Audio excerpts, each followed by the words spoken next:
What we see is that Putin has not changed any goals. He's pushing more aggressively on the battlefield. It's pretty obvious that he doesn't want to have any kind of peace, and that's why the way to put more restrictions to Ukraine is the wrong way. Actually, we must put more pressure on Russia.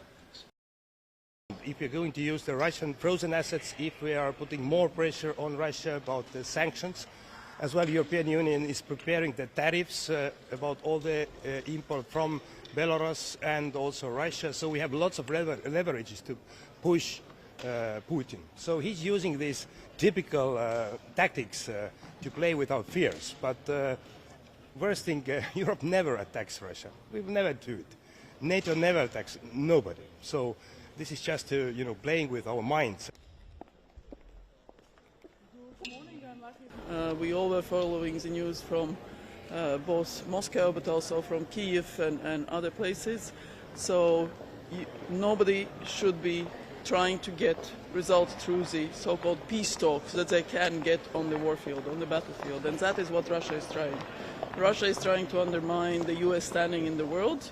Russia is trying to split NATO, and they are trying to get it through these so-called peace talks. Ukraine deserves a peace that is just, peace that is long-lasting.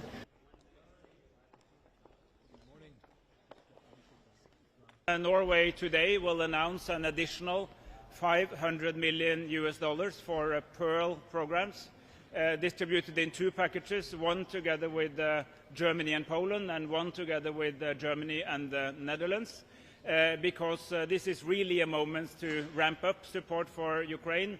They need to be able to negotiate from a position of strength. And it's also important that we already now remember that when this war eventually ends, Ukraine needs to be capable and able to defend itself against any return of hostilities. And this is a shared commitment.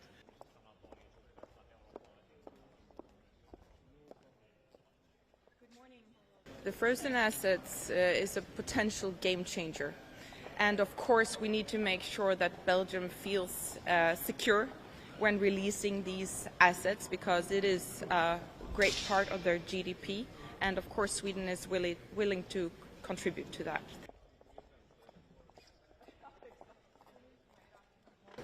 Well, I look forward to a future where Ukraine is a full member in NATO. It might not happen tomorrow. It would anyway not happen tomorrow, but someday it has to be possible, and I'm sure it's in the full interest of the entire alliance.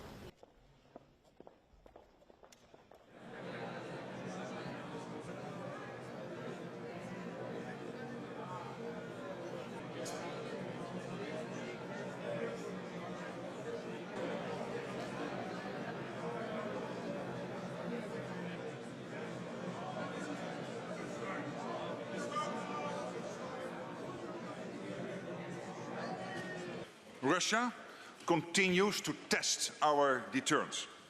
Russia has violated our airspace with jets and drones, conducted sabotage and sent spy ships into our waters. These actions are reckless and they are dangerous. And it's not Russia alone. It is working closely with China, North Korea and Iran to attempt to disrupt our societies and tear up the global rules. They are preparing for long-term confrontation. And we are responding with strength, unity and resolve.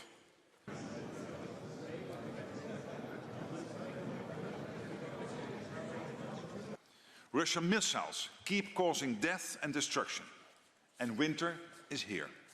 Ukraine needs our support more than ever.